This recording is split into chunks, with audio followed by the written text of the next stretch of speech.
AITA for giving a second chance to my fiance after discovering he's actually a corporate spy who lied about his entire identity and got us both involved with dangerous intelligence agents, FBI investigations, and a global conspiracy to sabotage clean water technology. I never thought I'd be that person posting on Reddit for advice, but here I am, desperate and confused. 3 weeks ago, I discovered my fiance, 31M, of 4 years has been living a double life. I, 29F, thought we had the perfect relationship. We met at a charity fundraiser, bonded over our shared love of true crime podcasts and hiking, and he proposed last summer on a cliff overlooking the ocean at sunset. Total fairy tale stuff. We were supposed to get married in 4 months. Now I don't know if I even know who he is anymore. It started when I found a burner phone hidden in the lining of his gym bag. I wasn't snooping, I swear, I was looking for his car keys because mine were dead and I needed to get to work. The phone was wedged in a secret compartment I didn't even know existed. My stomach dropped immediately. Who has a secret phone unless they're cheating, right? I sat there on our bedroom floor for what felt like hours, just staring at it, trying to decide if I should look. In the end, I couldn't help myself. The phone had no password. There were dozens of text messages between Ryan, my fiancé, and someone saved as Jay discussing meeting times, hotel rooms, and God, this is hard to write. What sounded like exchange of information. Not the romantic kind, the espionage kind. There were coded messages about documents, transfers, and targets. One text from Jay read, "Client satisfied with last delivery. Double fee for next one if you can access the Macmillan files." I almost laughed because it seemed so absurd. My Ryan? A corporate spy? He works in IT security for a major healthcare company.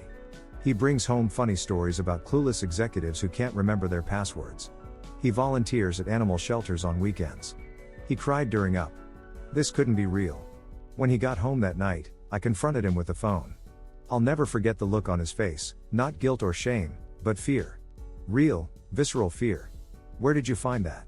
he whispered, his face gone pale. I explained about the gym bag and the keys, and he sank onto our couch like his legs couldn't hold him anymore. "Liv, I can explain," he said, running his hands through his hair. "But you need to understand that knowing this puts you in danger." That's when he told me everything. For the past 6 years, Ryan has been working as what he calls a corporate intelligence consultant. Basically, companies hire him to extract information from competing businesses. Sometimes it's legal, analyzing public documents, attending trade shows, that kind of thing. But sometimes, it's not. He hacks systems, pays off insiders, occasionally breaks into offices after hours. He showed me bank accounts I never knew existed with amounts of money that made me dizzy. "The healthcare job is my cover," he explained. "It gives me credibility in the industry and access to people. The money we've been saving for our dream house? That's nothing compared to what I've put away." I was stunned. "Are you blackmailing people? Stealing?" "I don't think of it that way," he said, leaning forward intensely. "These corporations steal from each other all the time. They exploit workers, dodge taxes, inflate prices. I'm just evening the playing field. And I never target individuals, only massive companies that can afford it." When I asked why he never told me, he said he was protecting me. Plausible deniability, he called it. If I didn't know, I couldn't be implicated. He also admitted he was afraid I'd leave him if I knew the truth. The thing is, I don't even know how to feel. Part of me is furious he's lied to me our entire relationship. Another part is terrified about the legal implications. What if he gets caught? Would I be considered an accomplice now? But there's also this tiny voice wondering if what he's doing is really that wrong. Some of the companies he's targeted have awful reputations, price gouging on medications, covering up safety violations, exploiting overseas workers. Ryan swears he's careful, that he's never been close to getting caught. He says he's been wanting to retire after we get married anyway, that he has enough saved that we could live comfortably for decades. He's begging me to forgive him, to still marry him, promising complete honesty from now on. I took off my ring and got a hotel room that night. I've been staying with my sister for the past 2 weeks, telling everyone we had a fight but not why. Ryan texts me daily, alternating between giving me space and pleading for a chance to talk. Yesterday he sent me documents proving he's liquidating his business assets and closing his offshore accounts as a show of good faith. I still love him. When I try to imagine my life without him, it feels empty. But how can I trust him again? How can I build a life with someone capable of such elaborate deception? And what if his moral compass is so different from mine that we're fundamentally incompatible? To complicate matters, my sister found out what was going on. I had to tell someone or explode, and she thinks I should go to the police. My best friend thinks I should take the money and run. And I just don't know what the right thing is anymore. Update, I'm overwhelmed by all the responses. I didn't expect this post to blow up like it did. To address some common questions, no, I had absolutely no inkling about any of this. Ryan has always been meticulous and organized, which I thought was just his personality. Now I realize it was probably necessary for his work. And yes, we share finances for household expenses, but we've maintained separate accounts for personal spending and savings. He always said it was because he's old-fashioned about financial independence.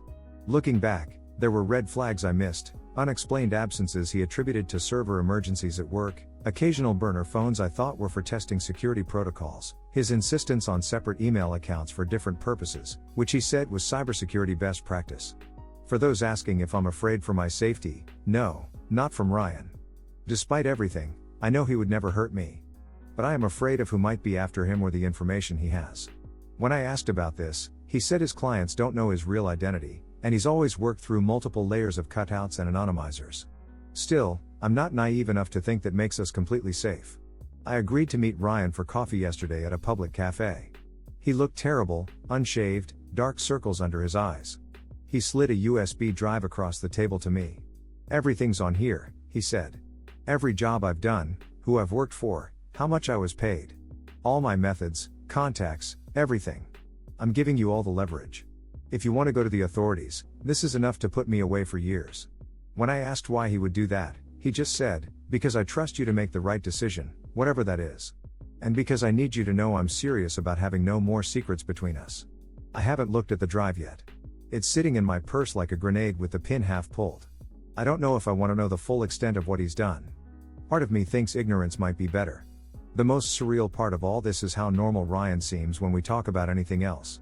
He still laughs at the same jokes, still remembers every detail of our relationship, still tears up talking about the day we met. It's like there are two Ryans, the one I fell in love with and the shadow version who's been living alongside him the entire time. I don't know how to reconcile them in my mind. I'm meeting with a lawyer tomorrow to understand my legal exposure here. Ryan offered to pay for it, but that felt wrong somehow. I need advice that isn't tainted by his money or influence. Update 2, it's been 5 days since my last update. I met with the lawyer, who basically confirmed my worst fears. Now that I know about Ryan's activities, I could potentially be charged as an accessory after the fact if I don't report him and he gets caught later. But if I do report him, I'm essentially destroying the life of the man I love and sentencing him to years in prison. The lawyer also mentioned that some of the companies Ryan targeted might have civil cases against me if they can prove I benefited from his activities, like if any of our savings actually came from his illegal work. After the meeting, I finally broke down. I sat in my car in the parking garage for almost an hour, just sobbing. When I got myself together enough to drive, I didn't go back to my sister's. I went home, our home. Ryan was there, working on his laptop at the kitchen island. He looked up when I walked in, hope and fear battling on his face. I looked at the drive, I said. It had taken me all night, but I'd gone through everything. The client list read like a who's who of Fortune 500 companies, hiring Ryan to steal information from their competitors. But there was something else, something I hadn't expected. Ryan had turned down numerous jobs that crossed certain lines, anything involving healthcare data that could harm patients, anything targeting companies with strong ethical records, anything that could compromise national security. He had a moral code, twisted as it might be. Most surprising were the folders documenting whistleblowing he'd done, anonymously reporting companies he discovered were engaged in dangerous or deeply unethical practices during his work. He'd exposed a pharmaceutical company hiding evidence of deadly side effects, an auto manufacturer covering up a fatal design flaw, a food processor ignoring contamination in baby products. "You were playing both sides," I said, my voice barely above a whisper. Ryan nodded slowly. I told myself it balanced the scales. That I wasn't just a thief, I was. I don't know, some kind of equalizer. It sounds ridiculous saying it out loud. "Why?" I asked. "Why risk everything like this? We could have had a good life, a normal life." He was quiet for a long moment. "My dad worked for Westlake Manufacturing for 32 years. When he got sick from the chemicals they used, they buried the medical reports, fired him just shy of his pension, and left him to die bankrupt and humiliated. The legal system did nothing. The regulators did nothing. I promised myself companies like that wouldn't keep getting away with it. I'd known about his father's death, but not these details. Ryan had always said it was cancer, nothing more. That doesn't justify what you've done, I said. No, he agreed. It doesn't. But it's the truth. We talked for hours. Really talked, maybe for the first time in our relationship. About right and wrong, about trust, about whether good intentions matter when the methods are corrupt. About whether I could ever look at him the same way again. I'll turn myself in if that's what you want, he finally said. If that's what you need to feel right about this. Just say the word. That night, I stayed at our house, but slept in the guest room. I needed to be close to make a decision, but couldn't bear to be in our bed, with all its memories of a relationship I now questioned was ever real. The next morning, I was awakened by the doorbell. When I stumbled downstairs, Ryan was standing in the living room with a woman I'd never seen before, tall, sharply dressed, with calculating eyes that immediately made me uncomfortable. "Olivia, this is Janine," Ryan said, his voice unnaturally even. "My handler. Jay from the text messages." The woman on the other end of the burner phone. "You shouldn't have brought her into this, Ryan," Janine said, ignoring me completely. "It compromises everything." "She found out on her own," he responded. "And it doesn't matter anymore. I'm done." Janine laughed, a cold sound that raised the hair on my arms. "You don't just walk away from this line of work. You have obligations, contracts. People are counting on the Macmillan job. Find someone else," Ryan said. "I'm out." That's when Janine turned to me, assessing me like I was a problem to solve. "You seem intelligent, Olivia. Make him understand that actions have consequences. For everyone involved." The threat was unmistakable, and I felt ice in my veins. This wasn't just about corporate secrets anymore. This was dangerous. Ryan must have sensed my fear because he stepped between us. "You need to leave," he told Janine. Now. After she left, Ryan was frantic. He started gathering our essential documents, pulling out cash from a hidden safe I never knew we had. "We need to disappear for a while," he said. "Just until I can make sure she can't touch us." "What are you talking about? Who is she really?" "She works for a private intelligence firm," he explained. "They subcontract to corporations, wealthy individuals, sometimes even governments. They don't take kindly to assets walking away, especially ones who know as much as I do." "And you work for these people? Knowingly?" "I was independent," he insisted. "A freelancer. But the last few jobs have been through her network. They pay better, but..." The lines got blurrier. "That's partly why I wanted out." I felt sick. This wasn't just about Ryan and me anymore. There were people who might hurt us to protect themselves. I called in sick to work and helped him pack emergency bags. Whatever I decided about our relationship, I wasn't going to leave him to face this alone. We checked into a hotel under false names, paid cash. Ryan spent hours on his laptop, occasionally making calls using a voice distorter. I sat by the window, watching people go about their normal lives on the street below, wondering if I'd ever feel that normal again. "I have leverage," Ryan finally said, looking up from his computer. "Files on operations Janine's group has run that would create massive legal and PR problems for them and their clients. I've set it up as insurance. If anything happens to us, the files go public automatically." "Mutually assured destruction," I murmured. "Something like that," he agreed. "It should buy us time to vanish properly if we need to." That night, lying beside him in the hotel bed but feeling miles apart, I asked the question that had been haunting me. Was any of it real? Us, I mean. Ryan turned to face me, his eyes reflecting the dim light from the street. "Every moment with you has been the most real thing in my life. I've lied about what I do, but never about how I feel. Never about us." I wanted so badly to believe him. Update 3, it's been 2 weeks since my last update. I'm using a VPN and a temporary email to post this, so hopefully it's secure. First, thank you for all the supportive messages and advice. To those who called me stupid for not turning Ryan in immediately, I understand your perspective. I really do.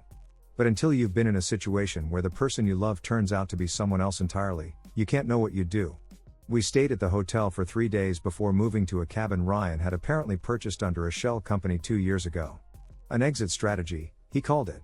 The cabin is remote, on a lake a few hours from the city, with spotty internet and no close neighbors. Under different circumstances, it would be romantic. My sister is furious with me. I called to tell her I was safe but needed time away, and she immediately knew I was with Ryan. "He's manipulating you," she insisted. "He's dangerous and you're throwing your life away for him." Maybe she's right. But I couldn't explain about Janine or the threats without putting her at risk too. Ryan and I have settled into a strange routine. During the day, he works tirelessly on his computer, securing our digital footprint and negotiating with former contacts. I read, hike around the property, and try to process everything. At night, we talk, really talk, about our lives, our beliefs, our futures. Sometimes it feels like I'm getting to know him for the first time. The fifth day at the cabin, Ryan received an encrypted message from a former colleague warning him that Janine's people were looking for us and had already searched our house. They took computers, drives, anything that might have evidence of their operations.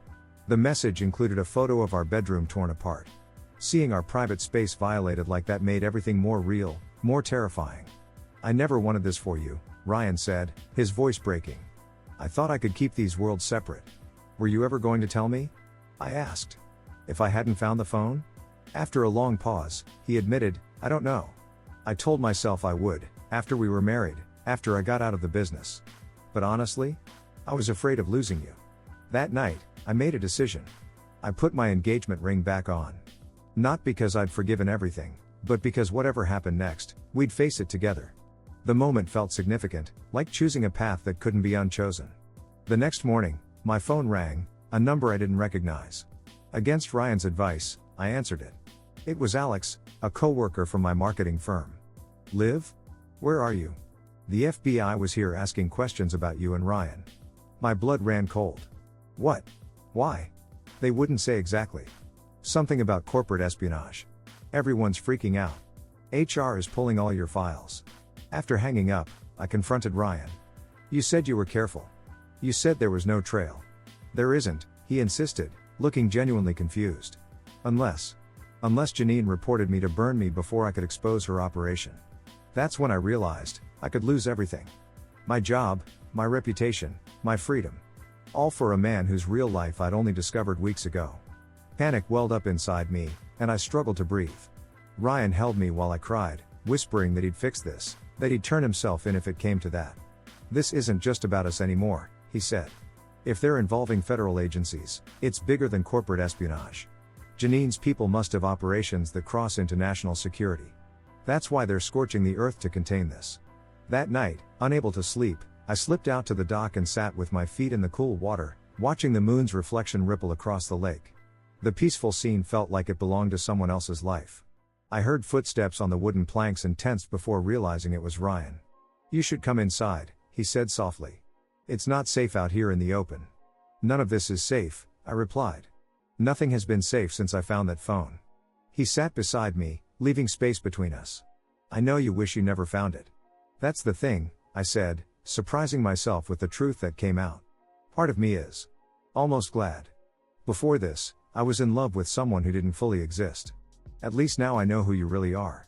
"And who am I?" he asked, his voice barely audible over the lapping water.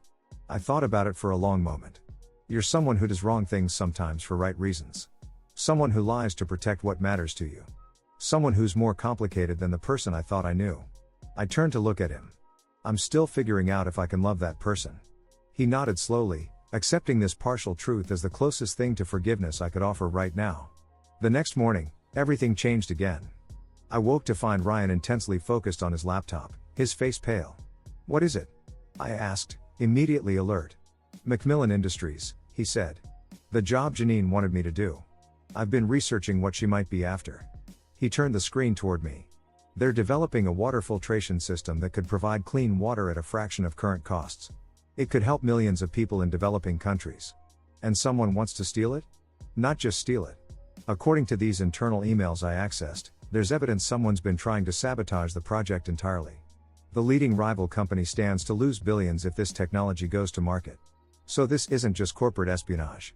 It's..." I trailed off, the implications sinking in.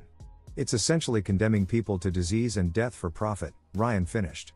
"And I think Janine's group is facilitating it." Something hardened in me then. The moral lines that had seemed so blurry before suddenly came into sharp focus. "We need to stop them." Ryan looked at me with surprise. "We? Liv, this isn't your fight." "It became my fight when Janine threatened me in our living room," I said firmly. "And if what you're saying is true, then there are actual lives at stake." For the first time in weeks, I felt purpose cutting through my confusion. Right and wrong might be complicated in most situations, but preventing mass harm for corporate profit? That seemed pretty clear-cut. Ryan and I spent the next day formulating a plan. He would compile all the evidence of the sabotage attempt, along with proof of Janine's involvement. I would reach out to a college friend who now worked as an investigative journalist at a major news outlet. We'd blow the whistle, loudly and publicly enough that neither Janine's group nor the FBI could sweep it under the rug. This is going to mean coming out of hiding, Ryan warned. Exposing ourselves. I know, I said. But we can't just hide forever anyway.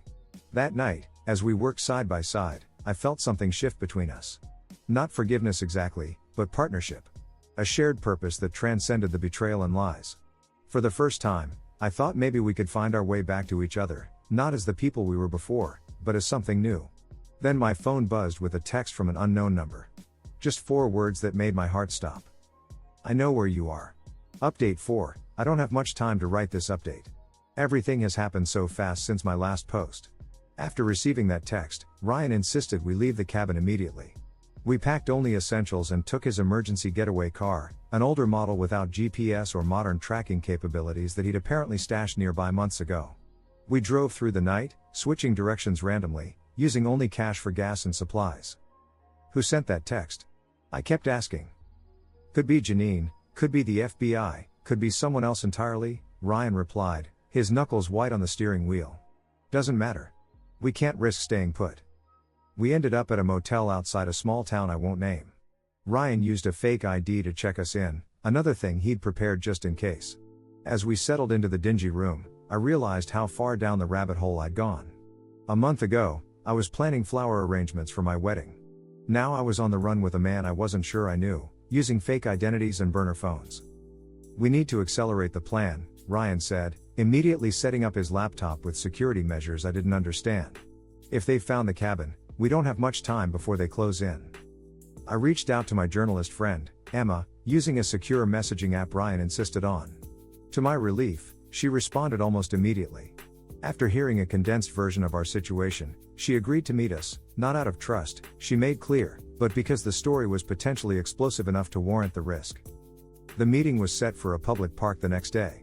Ryan was against it, too exposed, he said, but I convinced him we needed an ally with legitimate credentials if we wanted our evidence to be taken seriously. That night, lying in the motel bed with its scratchy sheets and mysterious stains, I had a sudden, overwhelming wave of doubt. What if we're wrong? I whispered into the darkness. What if this is all a misunderstanding and we're throwing our lives away for nothing? Ryan was silent for so long I thought he might have fallen asleep. Then he said, I've spent years justifying what I do, telling myself it's all morally ambiguous. But this Macmillan situation, it's not ambiguous. The emails I found show they're actively planning to introduce contaminants into the water filtration prototypes during testing phases. They're going to make it look like the technology is flawed, dangerous even. Thousands could die from waterborne diseases that this technology could have prevented. That's not gray. That's black and white. His certainty reassured me, but only temporarily. As dawn approached, bringing our meeting with Emma closer, anxiety gnawed at me. I must have eventually fallen asleep, because the next thing I knew, Ryan was gently shaking me awake. It's time, he said. The park was busier than I expected, filled with morning joggers and people walking dogs. We sat on a bench near the central fountain, Ryan's laptop bag between us containing all the evidence. I spotted Emma before she saw us, her red hair pulled back in a ponytail, sunglasses hiding her eyes, moving casually but purposefully in our direction. Emma, I called softly as she approached. She smiled, but it didn't reach her eyes. Liv. It's been a while. As she sat beside me, I noticed her tension, the way her eyes darted around the park. Thank you for coming, I said. Don't thank me yet, she replied. What you're suggesting is. It's a major accusation against powerful people. I need to see the evidence before I commit to anything. Ryan opened his mouth to speak when something behind me caught his attention. His face changed, subtle but immediate. We need to leave. Now. I turned to see what he was looking at and spotted a man in a dark suit standing near the park entrance, speaking into his wrist in the unmistakable manner of someone with a concealed earpiece. Is that, I began. Not FBI, Ryan cut me off. Private security. Janine's people. Emma looked between us, confused. What's going on? Change of plans, Ryan said tersely. We need to move somewhere safer. But as we stood to leave, I noticed more men in similar attire at other park exits. They were closing in, trying to be subtle but clearly boxing us in. Give me the laptop, Emma said suddenly. What? Ryan clutched the bag tighter. They're looking for you too, not me, Emma explained quickly. I can walk out with the evidence. Meet me at the Red Door Cafe in an hour. Ryan hesitated, and I could see the calculations running behind his eyes, weighing trust against necessity, risk against opportunity. Ryan, please, I urged. We need to trust someone. After another moment's hesitation, he handed the bag to Emma. She took it casually, as if it contained nothing more important than a lunch. 1 hour, she confirmed, then walked away along a path that avoided the men we'd spotted. Now what? I whispered. Ryan took my hand, interlacing our fingers in a gesture that felt both protective and desperate. Now we create a distraction. What followed was something I never thought I'd be capable of. Ryan guided us to the playground area of the park, where he loudly started accusing me of cheating, a fake domestic dispute that quickly drew attention.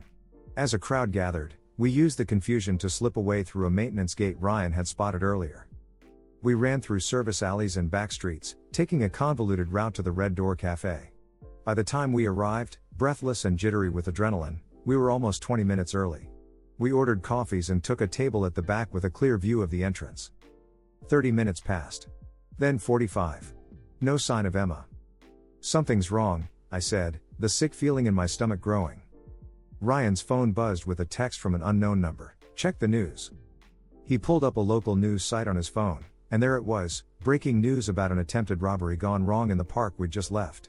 A woman matching Emma's description had been taken to the hospital with non-life-threatening injuries after an apparent mugging. Her belongings, including a laptop bag, had been stolen. They got to her, Ryan said, his voice hollow.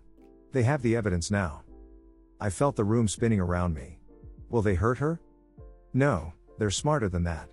The mugging is their cover story. She'll be fine, physically at least. But all our evidence.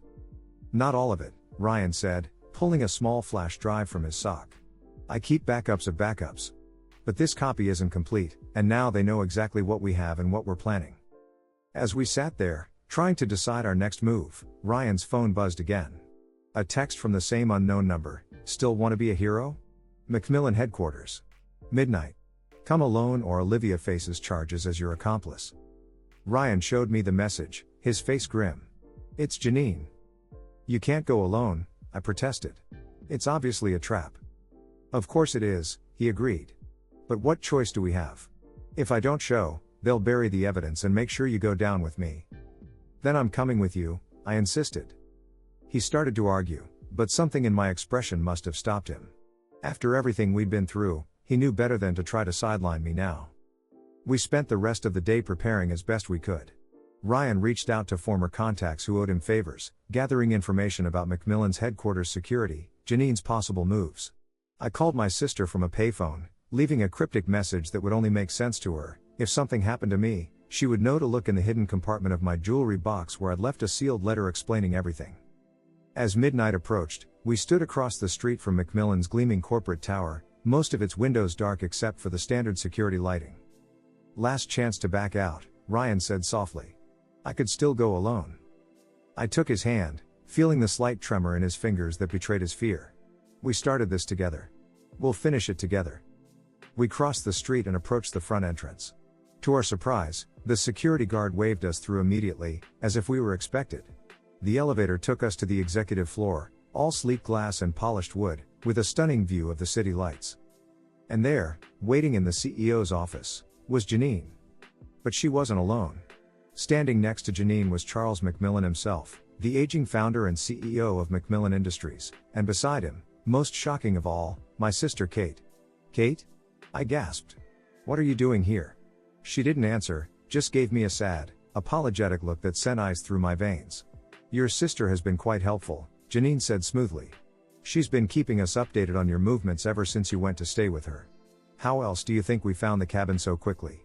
I felt like I'd been punched. Kate had betrayed us? My own sister? Ryan stepped slightly in front of me, protective. Whatever you're paying her, it's not worth her sister's life. Oh, it's not about money, Macmillan spoke for the first time, his voice surprisingly gentle for a man with his reputation. Catherine has principles. She believes in doing the right thing. Kate finally met my eyes. I'm sorry, Liv.